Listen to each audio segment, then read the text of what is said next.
الحمد لله رب العالمين والصلاة والسلام على أشرف الأنبياء وخاتم الأنبياء والمرسلين وعلى آله وأزواجه وأصحابه وأتباعه أجمعين. أما بعد فأعوذ بالله من الشيطان الرجيم. بسم الله الرحمن الرحيم.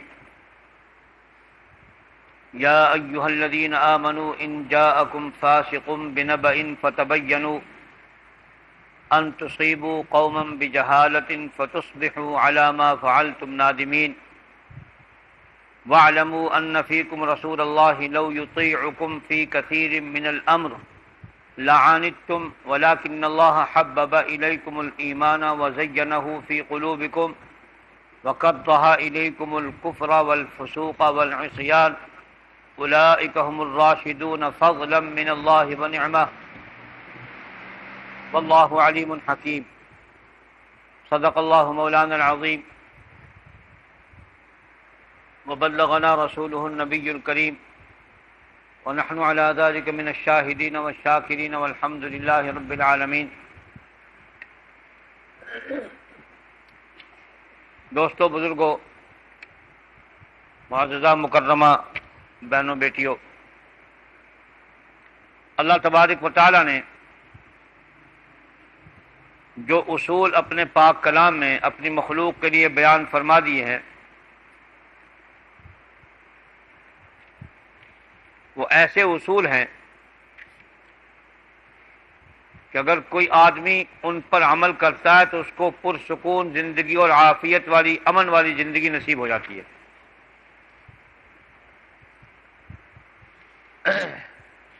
میں یوں عرض کرتا ہوں کہ اگر کوئی کافر بھی اللہ پاک کے بتائے ہوئے ان اصولوں کے مطابق زندگی گزارے تو ان کی زندگی میں راحت اور سکون ان کو مل جائے گا.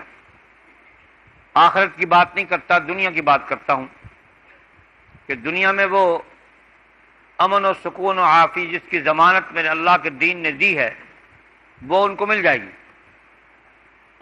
آج کی اس مجلس میں مختصراً جو آیت میں نے تلاوت کی، اس میں 4-5 قسم کی باتیں میرے اللہ نے فرمائی ہیں. ایک تو ایسا اصول ارشاد فرمایا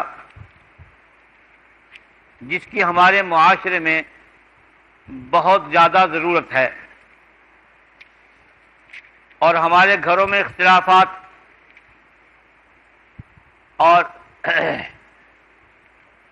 خاندانوں میں اختلافات، دوستوں میں اختلافات، بھائیوں میں اختلافات، یعنی اختلاف کی بنیاد ایک بات ہے جس کو اللہ پاک نے اس واقعے کے ماتحت بیان فرما کے آنے والی نسل قیامت تک کے لیے ایک اصول واضح فرما دیا کہ اگر تم اس اصول کے مطابق عمل کرو گے تو کبھی بھی تم نقصان نہیں اٹھاؤ گے. واقعہ یہ ہے کہ سیدہ جویریہ سلام اللہ علیہا کے والد صاحب حضرت حارث زرار بن ابی زرار مسلمان ہو گئے. قبیلہ بنی مستلق اس کے وہ رئیس تھے، مسلمان ہو گئے اور آپ علیہ الصلوۃ والسلام کی خدمت میں آ کر دین سیکھا. آپ نے نماز اور زکوٰۃ کی تلقین فرمائی اور آپ نے فرمایا کہ بلکہ انہوں نے درخواست کی کہ آپ اپنے نمائندے کو بھیجیں، ہم ایک زکوٰۃ اکٹھی کر کے ان کو پیش کر دیں گے. وقت طے ہو گیا. آپ علیہ الصلوۃ والسلام نے اپنے وقت پر ولید بن عقبہ کو رضی اللہ تعالیٰ عنہ کو منتخب کر کے بھیج دیا کہ جاؤ قبیلہ بنی مستلق میں پہنچ کر وقت کے مطابق زکوٰۃ وصول کر کے لے آؤ. سب سے پہلے تو یہ بات ذہن میں رہنی چاہیے کہ صحابی جو ہے وہ اللہ پاک اس کے اندر کا تزکیہ فرما دیتے ہیں. اس کے دل میں کفر، عصیان، بغض، حسد، کینہ، ریا، تکبر، یہ تمام چیزیں سے اس کا دل پاک ہو جاتا ہے، اور اس کے دل میں اللہ اور رسول کی محبت گھر کر جاتی ہے، نیکی گھر کر جاتی ہے، اور کفر و ضلال سے نفرت گھر کر جاتی ہے. حضرت ولید بن عقبہ رضی اللہ تعالی فرماتے ہیں کہ میرے جی میں خیال آیا کہ حضور نے مجھے منتخب کیا ہے، اور میرا تو دور جاہلیت میں قبیلہ بنی مستلق سے اختلاف تھا، کہیں ایسا نہ ہو کہ وہ صاحب کا اختلاف کی بنیاد پہ مجھے ماریں. چنانچہ 2 روایتیں ہیں. ایک روایت تو یہ کہ وہ ڈر کے واپس آ گئے ہی نہیں، اور دوسرا یہ کہ جب ان کو پتہ چلا قبیلہ بنی مستلق والوں کو کہ حضور کا نمائندہ آگے ہیں تو وہ ان کے استقبال کو نکلے. جب استقبال کو نکلے تو ان کو خیال پیدا ہو گئے تو مجھے مارنے آ رہے ہیں، وہاں سے واپس آ گئے اور آ کے حضور علیہ الصلوۃ والسلام سے یوں عرض کیا کہ مجھے اپنے جان کا خطرہ پیدا ہو گیا اور میں وہاں سے آ گیا اور میرے خیال میں وہ لوگ مجھے مارنے کے لیے نکلے تھے، اور اپنا قصہ بیان کر دیا. آپ علیہ الصلوۃ والسلام کو بہت رنج ہوا کہ انہوں نے اسلام قبول کیا اور وعدہ کر کے گئے کہ آدمی بھیجو اور میں زکوٰۃ دوں گا، اب وہ منکر ہو گئے، میرے نمائندے کو مارنے کو چل پڑے. صحابہ کرام نے مختلف آراء دی. اس میں دو سبق ابتدا میں ہیں. ایک تو یہ کہ کسی بھی آنے والی کی خبر کی بغیر تصدیق کے قبول نہ کرو. کوئی بھی خبر کسی قسم کی، گھر کے بارے میں، بیوی کے بارے میں، بچوں کے بارے میں، بھائی کے بارے میں، باپ کے بارے میں، دوست کے بارے میں، کسی بھی قسم کی خبر پہنچے بغیر تحقیق کے اس کو قبول نہ کرو. یہ نقطہ اعظم ہے. تمام اختلافات کو مٹانے کا سب سے بڑا نقطہ دین میں اللہ نے اپنی مخلوق میں امن قائم کرنے کے لیے بیان فرمایا کہ سنی سنائی بات پر عمل نہ کرو جب تک کہ تحقیق نہ کر لو. اور دوسری بات یہ ادب سکھایا کہ نبی کو زیادہ مشورے مت دو، زیادہ مشورے مت دو، اس لیے کہ نبی تم سب سے زیادہ کامل العقل اور کامل الدین ہے، اس کا تعلق وحی کے ساتھ ہے. تم اپنی عقل سے فیصلے کرو گے، نبی وحی سے فیصلے کرے گا. فرق ہو گیا نا. تو اس میں یہ نصیحت کی گئی کہ حضور کو زیادہ مشورے نہ دو. لوگوں نے مشورے دینے شروع کیے، ایسا کر دیں، ایسا کر دیں، ایسا کر دیں. آپ علیہ الصلوۃ والسلام نے سیدنا خالد بن ولید کو ایک دستہ دے کے بھیجا کہ جاؤ تحقیق کرو. قصہ کیا ہے؟ وہ حارث بن زرار بن ابی زرار مسلمان ہو کے گیا تھا، کیا وہ قائم ہے یا وہ بدل گیا؟ تو سیدنا خالد بن ولید نے باہر پڑاؤ کیا اور اپنے جاسوس رات کو بھیج دیے کہ دیکھو جا کے وہ لوگ نمازیں پڑھتے ہیں، اللہ کو یاد کرتے ہیں، حضور کی گواہی دیتے یا نہیں. تو رات کو جب لوگ اندر گئے تو دیکھا وہ تو نمازوں کے پابند ہیں. اور حضرت حارث نے بہت محنت کر کے لوگوں کو نماز پہ لگا دیا اور تحقیق کی تو وہ زکوٰۃ کا مال جمع کیے ہوئے حضور کے قاصد کے انتظار میں ہے. وہ سارے کا سارا کام الٹ ہو گیا. پھر چنانچہ سیدنا خالد بن ولید نے ان کو بلایا، پوچھا بھائی کیا قصہ کیا ہے؟ کہ حضرت ہم تو انتظار میں ہیں. نہ تم مرتد ہو گئے ہو؟ قسم اس ذات کی جس نے حضور کو سچا نبی بنا کے بھیجا ہے، ہم تو اپنے وعدے پر قائم اور سارے کا سارا قبیلہ تیار ہوا بیٹھا حضور کی بارگاہ میں حاضر ہونے کے لیے کہ آپ کا وقت پر نمائندہ نہیں پہنچا. تو یہ تحقیق سے قتل و غارت ٹل گئی. اگر نبی علیہ الصلوۃ والسلام اس بات کو سن کر سیدنا خالد کو فرماتے جاؤ جنگ شروع کر دو، صحابی کی روایت ہے، آپ کے ایمان لانے والے کی روایت ہے، تو جنگ شروع ہو جاتی، مسلمانوں کو قتل کرتے اور ناحق قتل کرتے، کوئی وجہ بھی نہیں تھی. تو اس تحقیق سے فائدہ یہ ہو گیا کہ انہوں نے اپنی وضاحت کی اور حضور کی بارگاہ میں پہنچ گئے سارے کے سارے. تو آپ علیہ الصلوۃ والسلام نے فرمایا کیا تم لوگ بدرا ہو گئے ہو؟ اور قسم کھائی کہ اللہ وحدہ لا شریک کی قسم اس ذات کی جس نے آپ کو سچا نبی بنا کے بھیجا، ہمیں سچا دین دیا. ہم تو انتظار میں تھے کہ آپ کو نمائندہ کیوں نہیں پہنچا، ہم قائم ہیں. تو اللہ تبارک و تعالی نے یہاں تیسری بات یہ فرمائی کہ اپنے وہم کے مطابق فیصلے نہیں کرنے چاہیے. حضرت ولید بن عقبہ رضی اللہ تعالیٰ عنہ کو اپنے خیال کے مطابق فیصلہ نہیں کرنا چاہیے تھا، حالانکہ ان کا خیال اپنے خیال کے مطابق سچا تھا. تو ان کا اختلاف تھا سابقہ دور میں. اس میں صحابی کے نیت پر شبہ کرنا گناہ ہے کہ انہیں فساد ڈالنے کے لیے بات کہی. ان کو جھڑکا ہوا کہ میں اختلاف تھا، یہ تازہ مسلمان ہوئے، کیا پتا میں مجھے انتقام کے لیے مار دیں. وہ بھاگ پڑے وہاں سے، اپنے خطرے کو لے کر بھاگ پڑے. تو میرے اللہ پاک نے قرآن میں لفظ فاسق ضرور استعمال کیا ہے، لیکن صحابی پر لفظ فاسق استعمال نہیں ہوتا. اس لیے یہ مطلق اصول بیان فرما دیا کہ کوئی بھی شرارت کرنے والا شرارت کی نیت سے کوئی خبر پھیلاتا ہے تو اس کی تحقیق کرو. اور صحابی شرارت کی نیت سے نہیں آیا تھا، بلکہ وہ تو اپنی سچائی لے کے حضور کی بارگاہ میں پہنچ گئے کہ میرا وہاں اختلاف تھا، مجھے شبہ ہوا کہ شاید مجھے مارنے کے لیے آ رہے ہیں. تین باتیں ہو گئی. وَاعْلَمُوا یا ایھا الذین آمنوا ان جاءکم فاسق بنبأ فتبین، جب کوئی آدمی تمہارے پاس خبر لے کے پہنچے اور شرارت پیدا ہونے کا خطرہ ہو تو فوراً خبر کی تصدیق کرو. بیوی کے بارے میں خبر دیتا ہے، خاوند کو بیوی کے بارے میں، بیوی کو خاوند کے بارے میں، بھائی کو بھائی کے بارے میں، بیٹے کو باپ کے بارے میں، باپ کو بیٹے کے بارے میں، ہمسائے کو ہمسائے کے بارے میں، دوست کو دوست کے بارے میں، اسی طرح چلتے رہو۔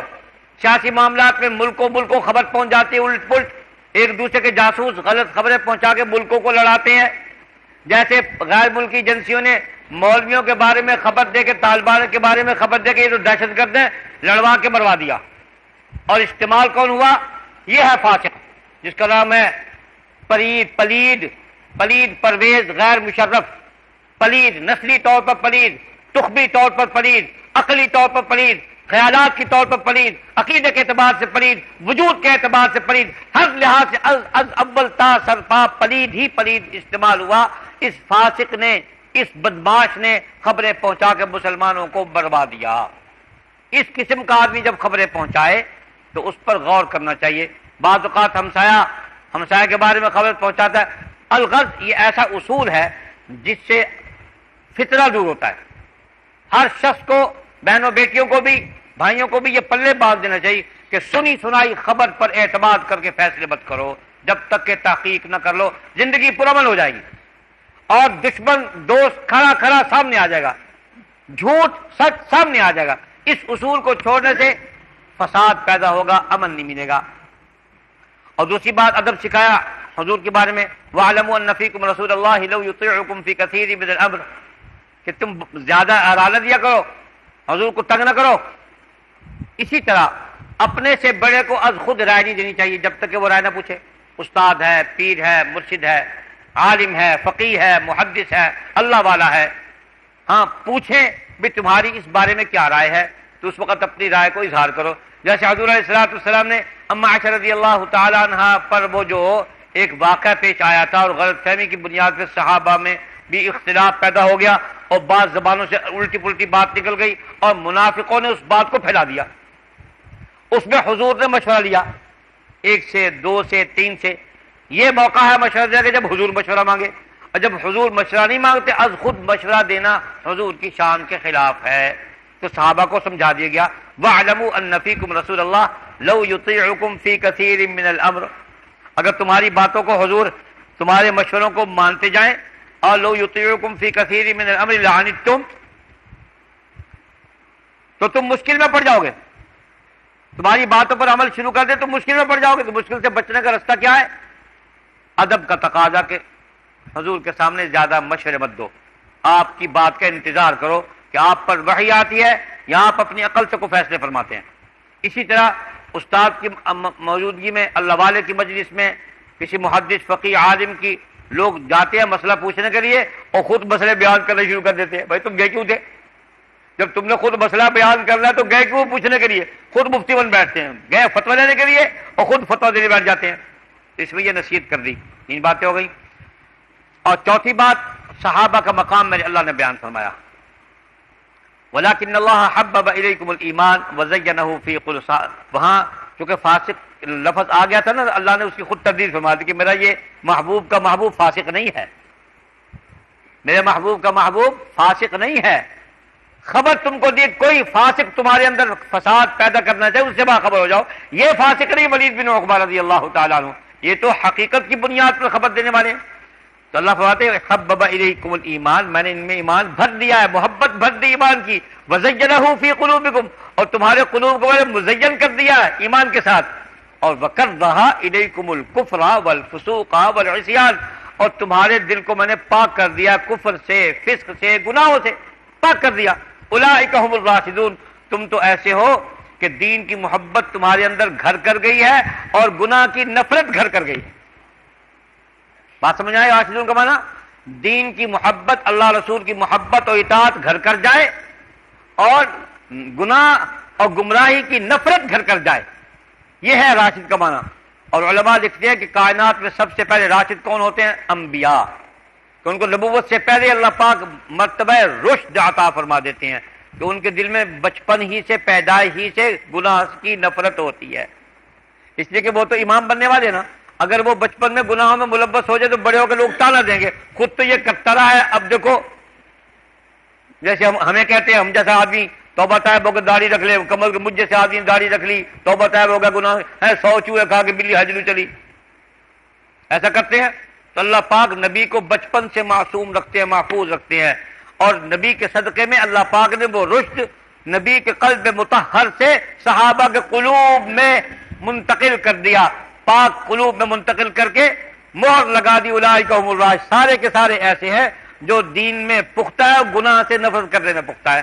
اللہ تبارک و تعالی ہم سب کو دین پر پختگی نصیب فرمائے، صحابہ کا ادب نصیب فرمائے، اور قرآن کے اس اصول پر قائم رہنے کی توفیق عطا فرمائے۔ سنی سنائی خبر پر عمل کرنے سے فساد ہوتا ہے، تحقیق سے فساد ختم ہو جاتا ہے۔ وآخر دعوانا الحمدللہ رب العالمین۔